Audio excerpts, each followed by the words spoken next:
समर्थन देती है और अंदर संसद के बाहर से विरोध करती है और संसद के अंदर जाकर उनको सपोर्ट करती है। हेलो, धन्यवाद।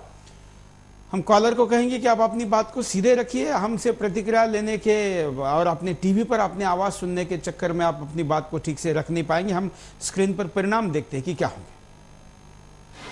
केंद्र सरकार ऐसे ही अपनी मनमानी करती रहेगी, चाहे वो महंगाई का मुद्दा हो या भ्रष्टाचार का, चाहे वो रिटेल में एफडीआई हो या संवैधानिक संस्थाओं पर उंगली उठाना या फिर सोशल मीडिया और दूसरे पर प्रतिबंध की बात। हर ओर केंद्र सरकार मनमानी कर रही है। ऐसी ही मनमानी में ये क्षेत्रीय दल सरकार को समर्थन दे रहे हैं। अगर ये दल ऐसे ही भ्रष्ट सरकार को समर्थन देते रहे तो आने वाले समय में और भी जन विरोधी कदम देखने को मिल सकते हैं। जनता ऐसे ही मायूस होती रहेगी। अब जनता ऐसे सभी राजनीतिक दलों के हथकंडे समझने लगी है, लेकिन जनता करे भी तो क्या, उसके सामने दूसरे बहुत कम विकल्प जो बचते हैं। इसी का फायदा उठाकर ये राजनीतिक दल अपने खेल को खेलते रहते हैं। देश ऐसे ही लुटता रहेगा। अगर ये दल ऐसे ही संसद में ड्रामा और सड़क पे सरकार का विरोध करते रहे तो सरकार की सेहत पे कोई फर्क नहीं पड़ने वाला। इससे सरकार मनमाने ढंग से एक तरफा फैसला और भ्रष्टाचार करती रहेगी, जिससे देश की आम आदमी का हक ऐसे ही राजनीतिक दलों के बैंक खातों में जमा होता रहेगा। क्षेत्रीय दल अपने मकसद में कामयाब होते रहेंगे। क्षेत्रीय दल केंद्र सरकार अपना मकसद साधने के लिए ही समझौता करते हैं। कोई अपने लिए विशेष पैकेज की मांग करता है तो कोई अपने ऊपर लगे भ्रष्टाचार को खत्म करना चाहता है।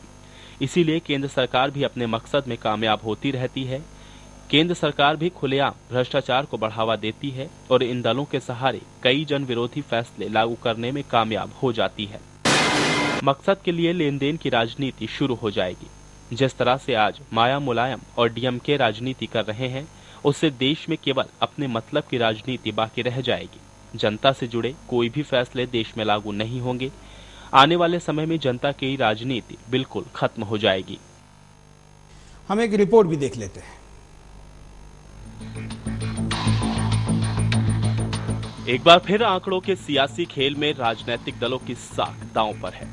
संसदीय लोकतंत्र में राजनीति का सरोकार आम आदमी से होता है, लेकिन आज के इस दौर में भारतीय राजनीति की जो नई नई परिभाषाएं गढ़ी जा रही हैं, उसको लेकर आम आदमी के मन में कई सारे सवाल उभरने लगे हैं। दिल्ली में दोस्ती और राज्यों में नूरा कुश्ती का खेल अब हद से ज्यादा आगे निकल चुका है, जहां ना तो आम आदमी की कोई नुमाइंदगी का सवाल है और ना ही उससे जुड़े मूलभूत कोई आवश्यकताओं का मुद्दा।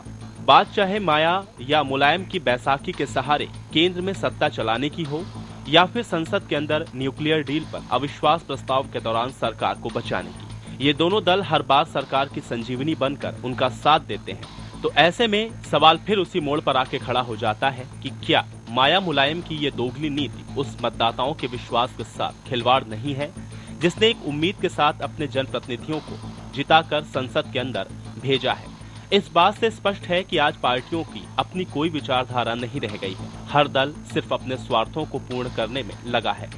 यही कारण है कि राष्ट्रीय दल केंद्रीय सत्ता में काबिज है, लेकिन डीएमके, एआईएडीएमके, जदयू, सभी क्षेत्रीय राजनीतिक दल और क्षेत्रीय पार्टियां सिर्फ अवसर की ताक में दिखाई दे रहे हैं कि कब बड़ा मौका हाथ लगे और वो अपने को ब्लैकमेल करने की स्थिति में पहुंचा सके।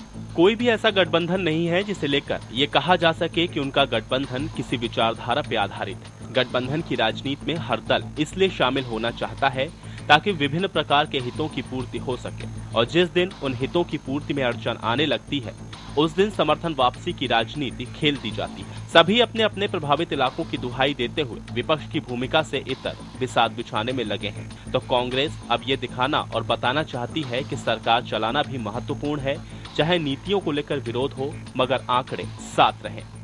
कहा जा सकता है कि हर दल एक दूसरे के खिलाफ है, लेकिन चेक एंड बैलेंस ऐसा है कि कांग्रेस की नीतियों को जनविरोधी मानकर भी एक साथ खड़े होकर राजनीतिक सत्ता की सहमति बनाकर मलाई बटोरने में लगे हुए हैं।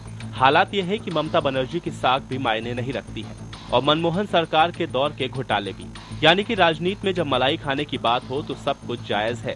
यही कारण है कि तमाम पार्टियां सरकार के विरोध करने के बावजूद भी वो जनता के साथ खड़े होकर अपने आप को आम आदमी की हितैषी बताने से परहेज नहीं कर रही हैं। तो ऐसे में सवाल ये खड़ा होता है कि क्या इन दलों की दोगली नीति देश हित में सही है? यहाँ पर रुकते एक छोटे से ब्रेक के लिए, ब्रेक के बाद दोबारा आएंगे।